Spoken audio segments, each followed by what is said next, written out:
ரமேஷ், நம்ம ஒவ்வொரு நாளும் இந்த தொகுப்பில் தமிழகத்தின் பல்வேறு தொகுதிகளை பற்றியும் பார்த்துட்டு இருக்கோம். அந்த வகையில் இன்னைக்கு எந்த தொகுதியை பற்றி பார்க்குறோம் தெரியுமா? 2016, 21 இந்த 2 தேர்தலையும் தொடர்ச்சியாக ஜெயிச்சு திமுக தன்னுடைய பலம் காட்டக்கூடிய ஒரு தொகுதியாக மாறி இருக்கு திருவையாறு. அந்த தொகுதியோட நிலவரம் என்ன, அங்கே இருக்கக்கூடிய மக்களுடைய எதிர்பார்ப்புகள் என்னன்னு பார்த்துடலாமா? எஸ், பார்த்துடலாம். மக்களே, உங்க தொகுதி பத்தி கொஞ்சம் தெரிஞ்சுக்கோங்க.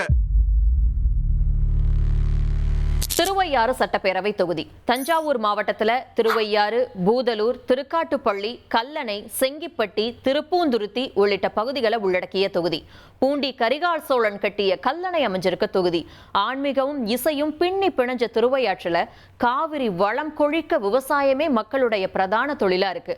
பிப்ரவரி 23 தேர்தல் ஆணையம் வெளியிட்ட இறுதி வாக்காளர் பட்டியல்ல இந்த தொகுதியில 1,35,357 ஆண் வாக்காளர்கள், 1,31,000 பெண் வாக்காளர்கள், 20 மூன்றாம் பாலின வாக்காளர்கள்னு மொத்தமா 2,56,377 வாக்காளர்கள் இருக்கிறதா தெரிவிக்கப்பட்டிருக்கு. இந்த தொகுதியில இதுவரைக்கும் நடந்த சட்டப்பேரவை தேர்தல்கள்ல அதிகபட்சமா திமுக 8 முறை ஜெயிச்சிருக்கு. அதிமுக 5 முறையும், காங்கிரஸ் கட்சி 2 முறையும் வெற்றியை வசமாக்கியிருக்காங்க.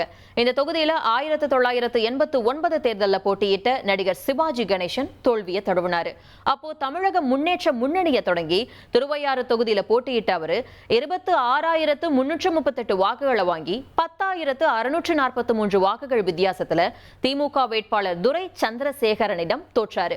அவரை தோற்கடிச்ச துரை சந்திரசேகரன் இப்போ தொகுதியோட சிட்டிங் எம்எல்ஏவா இருக்காரு. இந்த தொகுதியில 2016 தேர்தலில் ஜெயிச்ச துரை சந்திரசேகரனை கடந்த 2021 தேர்தலையும் திமுக களமிறக்குச்சு.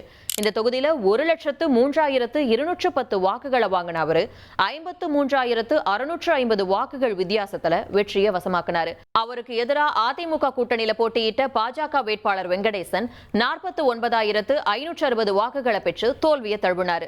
இந்த தொகுதியில அமமுக வேட்பாளர் கார்த்திகேயன் 37,469 வாக்குகளை பிரிச்சிருந்தார்.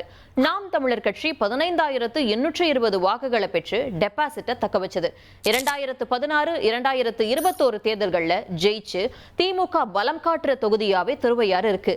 இப்போ தேர்தல் நெருங்க நெருங்க திருவையாறு தொகுதி மக்களுடைய எதிர்பார்ப்புகள் என்னவா இருக்கும் அப்படிங்கறத கேட்டு தெரிஞ்சுக்கலாம்.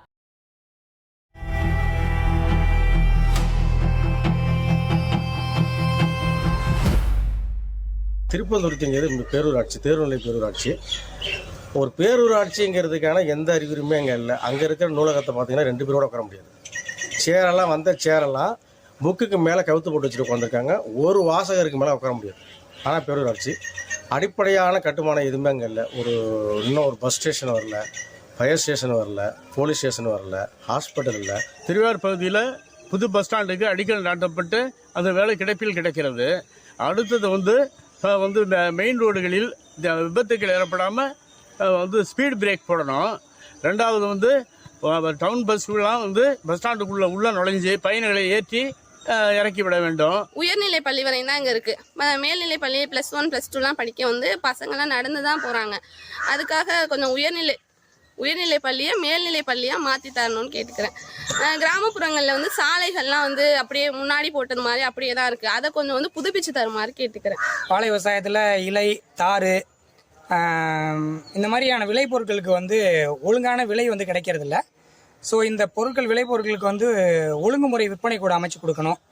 அதுபோலவே விவசாயிகள் அவங்களுடைய விளைபொருட்களான அந்த வாழைத்தாரெல்லாம் விலை ஏற்றம் இறக்கம் அதுக்கு தகுந்த மாதிரி விற்பனை செய்கிறதுக்கு குளிர் சாதன கிடங்கு அதுவும் அமைச்சு கொடுத்தா விவசாயிகளுக்கு பயனுள்ள வகையில் இருக்கும். திருவையாறு சடையாண்டி தோப்புல நகராட்சி உள்ளவங்க நாங்கள் சுமாராக 80 வருஷமாக நாங்கள் இருக்கோம். எங்களுக்கு மனக்கட்டு இல்லாமல் ரொம்ப வசதி இல்லாத அளவுக்கு இருக்கோம். நாங்கள் 33 பேர், நாங்கள் 300 பேர் வசிக்கிறோம்.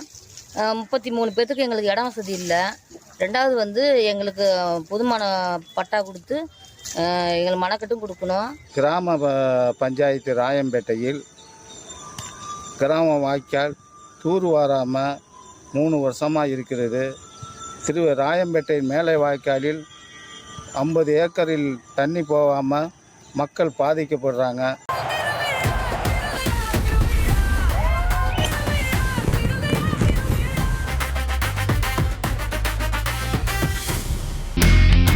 இனி செல்லும் இடமெல்லாம் செய்தி.